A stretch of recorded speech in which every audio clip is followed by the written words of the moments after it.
You are a future strategist at SE Health in Canada. That's a lovely title, future strategist. And you're also co-author of the book, The Future of Aging.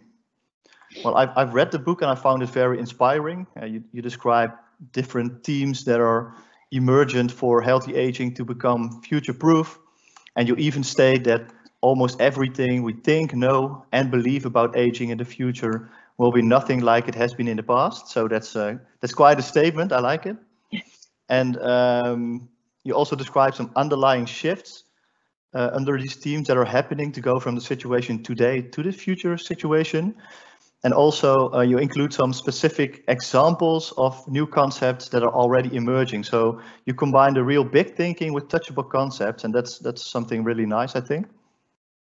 And you told me that you would give presentations about the book in several countries, among them the Netherlands and other European countries. But then Corona struck and all these talks were cancelled. So we're happy to have you here. And but you didn't slow down after that. You wrote a series of blogs about the impact of Corona on future-proof healthy aging. And that was even more reason to invite you here, because with this group of 14 innovators, and today 11 are present, all innovators in long-term healthcare, we are going to develop ideas on how to do innovation better in these special circumstances. And we already saw some themes going sky high during Corona, like remote healthcare or healthcare on demand. I don't know if that is the exact way to put it, but yep. And some teams not getting the attention they deserved, like prevention. Yeah. And how do we hold on to these good things, and how do we deal with the teams that deserve better? These are questions we're trying to answer in this digital workplace, and we're very interested in the ways you see this, and also what you have seen and what you have done maybe in the last couple of months. So please take us on the journey, and floor is yours. Thank you. So great introduction. You've done your research. We're starting a little bit later than we were supposed to. So just tell me, how much time should I plan for so I can adjust my speed? 3:30 is okay with you? Yeah, sounds good. Yeah. Okay, so hi everybody. In the chat, if you're on, just if you have a question or a comment, throw it in there. If you want to put it in Dutch, do it in Dutch, and then Bart will translate for me. Thank you, Bart. In the chat, I've already put a link, the Google Drive link to these slides, if you want to, follow, and I put a link to my 6 blogs. So I'm going to refer to them shortly, and then all my Twitter is on here if you want to tweet. So yeah, so I'm Zayna. So now my hair is white. That's thank you, Corona. But I used to be a brunette for a long time. So that's me in my old emoji. So just quickly, I'm a scientist by training. I did research in diabetes in my PhD. And then I went to consulting with Boston Consulting Group, BCG. And then I got into the tech world with Mars, which is our big innovation hub in Canada. And I led the health team with, 200 startups. I'm a professor at our business school called the Rotman School and with Singularity. But probably the most exciting turn of my career was a year I spent in Netherlands in 2017, based at the Radboud UMC Reshape Center. But half of my time was with the Ministry of Health's innovation team in The Hague, building the Health Innovation School. And that's now scaled to a bunch of cities. And I think some of you are part of it. And then I got recruited back to Canada in 2018 to lead innovation, but I actually don't like the word innovation, so I refused to have it in my title because everybody calls everything innovation in healthcare, and then it makes it actually not as important. So I'm called the future strategist. I'm a futurist. So our job at St. Elizabeth Healthcare, or my team's job, is to create the future of aging and health. And for us, we do all of that in the home and community. We do not believe that buildings and facilities is the future. And so we work in the community. So we don't own any buildings. We have 5 different kind of, let's call them business lines, but we're a nonprofit charity. And most of our work is in home and, hospital to home. We do a lot of education.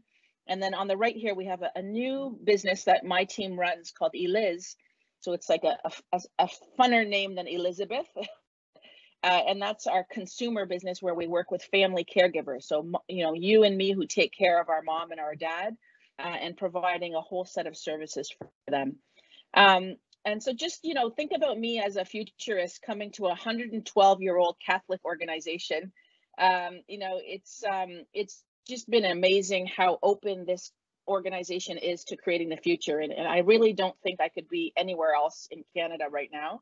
And we have 9,000 nurses, physiotherapists, nutritionists, occupational therapists, a few nurse practitioners and doctors.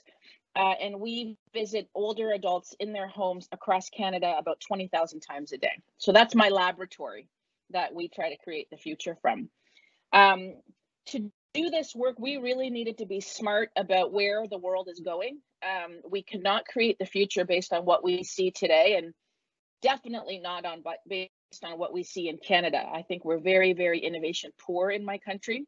And so we did 1.5 years of research with a partner at a design firm called Idea Couture to really gather the signals around the world of why is aging going to be so different. And, this is, I use the metaphor of Christianity, when Jesus and the disciples made the Bible, this is like the rule book.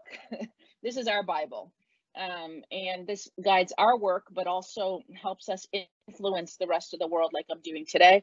And we organized it into 5 chapters, which really that's what the data showed us, were these themes or these clusters of future aspects of the lives of older adults. And, the key message here for all of you is you are not going to create the future of aging through a healthcare starting point. Your entry to older adults might be doing healthcare just like us. We've been doing it for 112 years. You have to understand the life around these people and innovate all the pieces to be able to be successful in healthcare. So we look at community and housing in chapter 1. Of course, we look at healthcare in chapter 2. That's probably the most relevant to you. We look at technology in chapter 3. Chapter 4 is all about the economy of aging, spending, saving, working, etc. And then chapter 5 pulls it all together with, the whole reframe of aging and the identity of aging.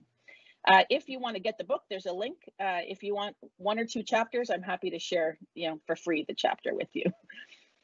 Okay, so just thinking about the coronavirus, we've seen this before, right? These are 5 major world events that changed the world forever. I think the difference is each one of these were a little bit localized, either in geography or in the issue that they changed in the world. Whereas this pandemic is actually got features of all 5 of these all in one. And so it really is a time in society that's never existed. But look, as I'm going through these, I want you in the chat, tell me what you see is the parallel of what's going on with Corona with these 5 events in the world. So the Black Plague wiped out 25 million people, 1/3 of Europe, in the 14th century. The biggest change this was known for is shifting power, because the poor laborers and the peasants, who the noble nobility, kind of really, they were almost their slaves. They weren't like slaves, but all of a sudden they were all dying, the farmers, and now all of a sudden this was scarce labor. And so they had the right now to negotiate power. And so really the Black Plague is credited with ending the whole way of governing people called feudalism. So what does that remind you of in Corona? Any ideas in the chat? Yeah, it hits the vulnerable group the hardest. And who are these vulnerable people? So back in the plague, the farmers were the most important part of, helping the rich people live. Because if they can't get them food, they can't eat and they can't be alive. So what did we call these people in this era? I don't know if you use the same language, but we call this the essential economy, right? The people working at the grocery stores, at the meat plants, etc. So that's happened now. Some think we're going to emerge from this with a new type of economy called the caregiving economy or the essential economy. World War II, this is a picture of a woman greeting her, a partner at the when the sailors arrived. But, because all the men were working, women suddenly participated in the workplace, and we never looked back, right? This is how we became phone operators and all this. And is this reminding you of anything we're seeing now with Corona, with all of us working at home, with our children at home? So there's a lot of discussion now about the dynamic of the man and the woman in the home, if they've got, a heterosexual house, has changed in terms of share of labor, taking care of the home, etc., in a way that has never happened before.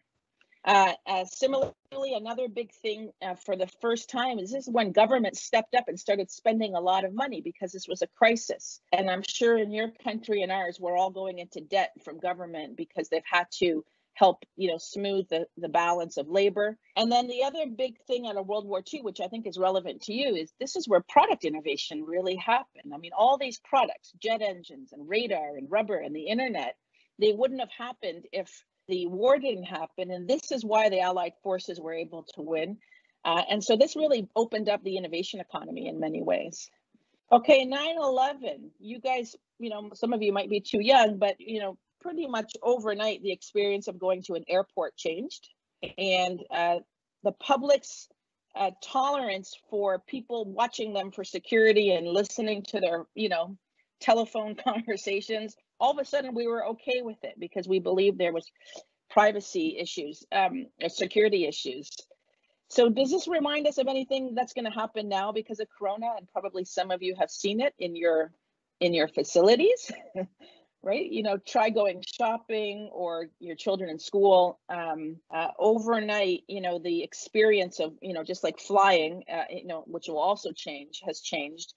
And we're allowing data to be gathered about us that in a way we would not have done. And we certainly wouldn't have let Apple and Google be in charge of that, before Corona. In China, so SARS hit China the worst in 2003, but it also hit Toronto, where I live, really badly. And, because nobody could shop, attitudes about buying things online suddenly changed overnight. And that's how Alibaba came. That's how e-commerce opened, and it never went away. So I'm sure you've been talking about this. There's 100% parallel to, what we did when we suddenly couldn't access a whole bunch of services, shopping, healthcare, education, cinema. We opened up a way to access them online, and most believe we're not going to go back. And then finally, the financial crisis of 2008, 2009, because so many jobs were lost, this is how new, the gig economy came, the marketplace economy, Airbnb, Uber, Lyft, TaskRabbit. And also this was where government made financial policy in days, if not weeks, instead of, financial policies that used to take years, right, around paying people who are unemployed or whatever. So you can just start to see that we've got some experience in this, and all this built up, I think, to let us respond a lot faster. Okay, so what does that mean for healthcare? Well, some of you might have heard my Future of Health talk before. I often say, we've been both pulled to the future, but also pushed to the future. I often say because of three big forces that are coming together to get us out of a paradigm designed around the industrial age of the system, the payer, the doctors, the buildings, and more around the person who has the biggest stake in what we do, the citizen, the patient, their family. So the first big force, which we never contemplated when we built our healthcare systems, is the power of patients and their families. This is Eric Topol's book, The Patient Will See You Now. So they're going to pull us to the future whether we're ready or not. They have all the power, they have all the information, and they're getting very sophisticated in what they want out of their experiences in every sector, and now finally healthcare. The second big force is we're out of money. There's no country I know that is comfortable with its ability to keep paying for all the demand for their services, and that's just a broken business model. So when your business model no longer can work for you, it's time to either go away and die or change your business model. That's disruption. And then finally, there's technology to do something about this stuff. And I mean, just very simple technology, software-based technology. And so, all these things coming together is why all of us have been working on healthcare innovation. It's a very golden opportunity to create the future. And, you know, I've often talked about what that's going to look like, and I won't go into the detail here, but I'm going to bring the slide back later. You know, we're moving from a reactive, as, you know, you've mentioned, Bart, to not just preventative, but proactive and predictive, right? Because of AI, and from a one size fits all, very imprecise, crude, to extremely personalized and intelligent. The channel or the modality to get services is moving out of just institutions, or what I call to, you know, very decentralized, and what, you know, the rest of the business world calls omni-channel. So any touch point, any channel, as long as it makes sense for the patient and the provider.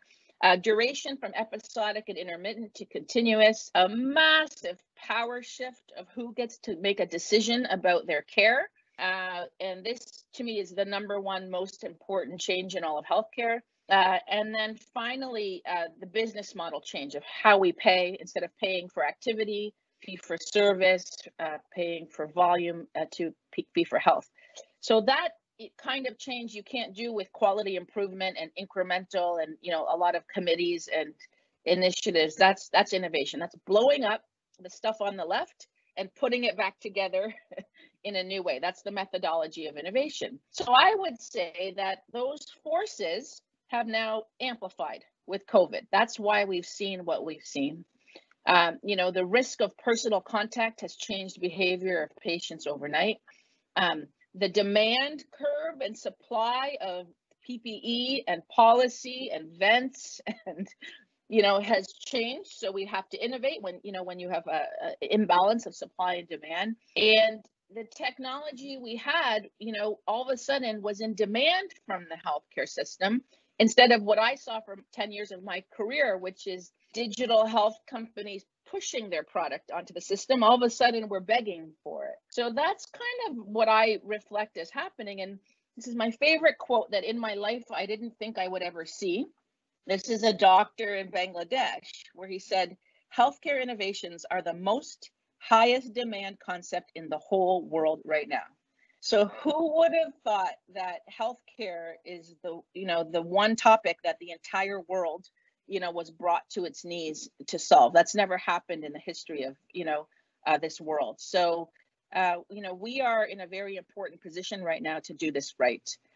So I often say, you know, that I have a whole other talk about these 10 barriers to innovation, like a big brick wall that, you know, we all turn our hair gray trying to get through, that, you know, really they were smashed because we were all aligned on a very common goal. And I think any of you and me, we behaved as if that could be our mother or our sister or our brother or our coworker that we're taking care of. And that was enough to make us, you know, give up the barriers and move forward. I've been keeping a log or an inventory of how much innovation happened since Corona in healthcare and also in other industries that all of a sudden came and participated in our industry in healthcare. And I'm not going to read them, but, you know, the headline at the top is the headline. More innovation happened in 10 days than 10 years. Some say 30 years, right? And you know that. But it's not just digital. I think that's really important. We have, you know, there's things with product innovation, policy innovation, health workforce innovation. So, for example, in the United States, despite, you know, 20 years of lobbying to allow a doctor in Minnesota to treat a patient in Los Angeles, they made that law overnight so they could spread the resources across the country.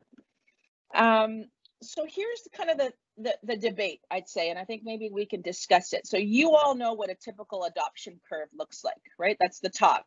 You know, we talk about the S curve. You have the early, and then you get to some tipping point, and then all of a sudden it's just the normal.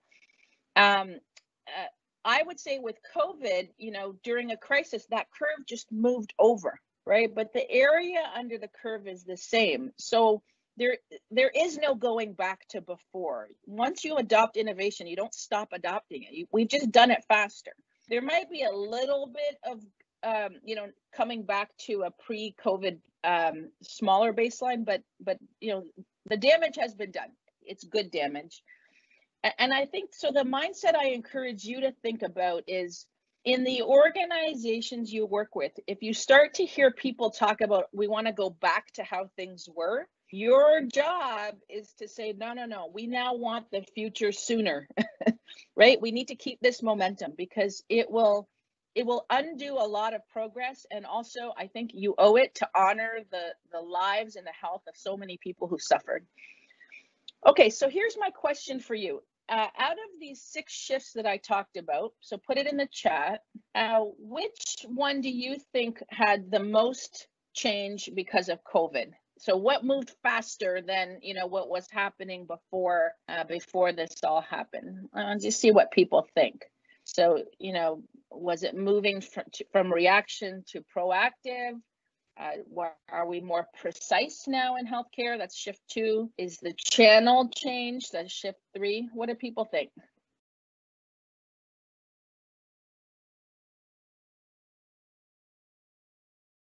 Can you give a short description of the last 3 shifts as well, Zayna?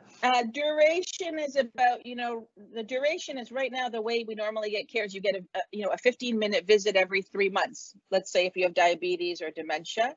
And all that time in between, we don't know what's happening to you. Continuous is the idea that you can always know what's happening, from remote monitoring, wearables, and you have a team supporting you instead of all the different silos that you as a patient have to piece together. Power is just the power of the patient in controlling the decisions. So, you know, the removal of the provider being the only one who has decision-making power. And then business model is just moving from paying by the product or the service, or the, you know, by the visit, by the pill, to paying for the result. You know, value-based healthcare, I think, is what you call it in the Netherlands. So, you know, if I did an audit from what I see across the world, every country, so this is not scientific, you know, the couple who have commented are 100% right. I would say the only shift that's been accelerated because of COVID is the move out of physical buildings and into omni-channel, or just different channels. And that's purely because of the physical risk of contact at a building.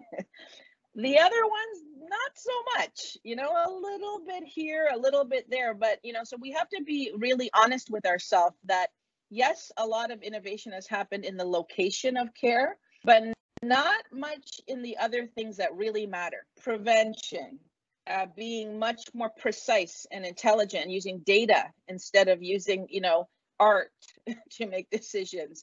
Power, you know, power was stripped away from old people, right? They can't even visit their family. Are you kidding me? And no change in business model. Payment models, value-based healthcare, that actually stopped. That went negative. So let's just be honest that we can't let all the digital make us so excited. And so I reflect that then when I did another audit of how did COVID affect the shifts we explored in our book. So I wrote these 6 blogs, and I put the link, you know, where I took each of the 5 chapters. That's these 5 pictures here is each of the blogs. And in each chapter, we look at 4 shifts from what it is today to the future, for healthcare, for technology, for housing, for the economy. And I give it a red, yellow, or green of how faster did it happen because of COVID. And other than technology, which I think has been amazing, how older adults have built digital literacy, they've learned how to use tools they never really used as much before. Nothing else really moved that fast. Most were negative. I think the way we treat older adults has gotten worse because of COVID. But the good news is, and I think this is important for all of you, is we have done so many new things. We've been uncomfortable. We've tried things that's going to build what I call muscle memory. You know, when you work out and you have pain, but the next time your muscle's stronger, I think that's going to carry us to the future in our work in innovating aging. Okay, so, you know, the last part I'll end with is, what are we doing in my organization? So remember, you know, these big major world events really forever and created these new economies that didn't exist before the event happened. You know, all we've had since kind of world, we call an industrial economy, like our whole business models hierarchy and org structure and performance management and strategic planning. All of those tools that the business world gave us in healthcare are an industrial, medicine kind of concept. But there's many new economies now at play that we haven't really adapted our organizational and operating models for. And I would say what we now have with COVID is a blend of all 5 of these economies. This is the new world into which you're working, which is again why it's so obvious. You cannot be just taking a healthcare. You can't be using the toolbox of healthcare to solve the problems. It has to be bigger. So we've been looking at, well, what are other industries doing? How are they reinventing themselves for the future when they want to? Example is, the Amazon competitor. They're based in Canada. They're the number 2. They just beat eBay during the COVID pandemic in shipping product. They're permanently work from home. They've shut down all their buildings, and we've seen lots of companies do this. Facebook, I love them or hate them, has really made some bold decisions about massive conferences that they used to host. They're canceled. And then, big investors like Warren Buffett, saw it's very obvious it's time to get out of the airline industry and the hotel industry. And so I've been leading a team that, for our organization that is trying to say, okay, 98% of the people in our company are working on what we call our command center, like a crisis center to deal with COVID, because we work with and PPE, and you guys know all the issues, right? My team doesn't touch that stuff. We're looking out and say, how's the world going to change so that we can be positioned to be relevant when we come out of it? So that's what I've been doing since about April. We call it Project Phoenix. And basically, my methodology is first gather all the data and the signals, some of what I showed you, what's happening in our company, in our country, in the world. So what's these signals and the intelligence? And then we map out, potential scenarios, what could happen. There's so much uncertainty, so it's a very difficult process, but we're doing it. And then based on that and our best guess, what actions should we take today? While we're trying to figure out what choices, what bets, what investments, are there some things we should stop doing and exit based on all the data we're seeing? Can you hear me now? Yeah, we still hear you. Okay. That's weird. Tell me if you're getting an echo. Is there an echo? I'm hearing you perfectly clear, but I don't know if... Oh, I think it's... Okay. Okay. Now you're on mute, Zayna. Can you hear me now? Yeah, perfect. Okay. So just to show you some examples of what the data is showing us that's affecting our decision making about how we plan for the future. The most important one, which I know you're all doing, is how is the recovery going to look? So at this point, our hypothesis is definitely a W-shaped recovery. So the ideal is a V shape. A V means we hit the bottom and we're coming right back up. That happened after 9/11 or after the economic crisis. The L shape, the red, is we hit the bottom and we're going to have a prolonged low. That happened to Greece, for example, or Japan after their economy collapsed. And we think we're just going to have a bunch of repeated shocks. So we're planning for 24 months of this. You guys have all probably seen this slide of, sure, the first wave was ICU and vents and all that. That's the purple, but all that delayed care, the delayed surgery, all of our patients who canceled their appointments, didn't take their drugs, didn't do their hearing tests, all that we're now seeing is a real problem. And then the red curve, which I think I heard some of you say in the introduction, is it's not going to go up and down, the mental health impact. It's going to keep going up and up and up. So that's a big part of our planning for our own workforce and for our patients. Other areas, so we do a lot of work with nursing homes, so lots of signals about the end of nursing homes. In Canada, we have the two biggest nursing home operators have a major lawsuit against them.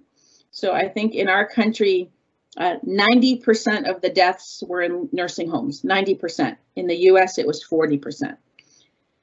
Another area we're looking at is, as health professionals, what's our role helping other companies like airlines or banks or the people at the mall with keeping their workforce healthy? So testing and screening, and this could be a new business opportunity for our nurses.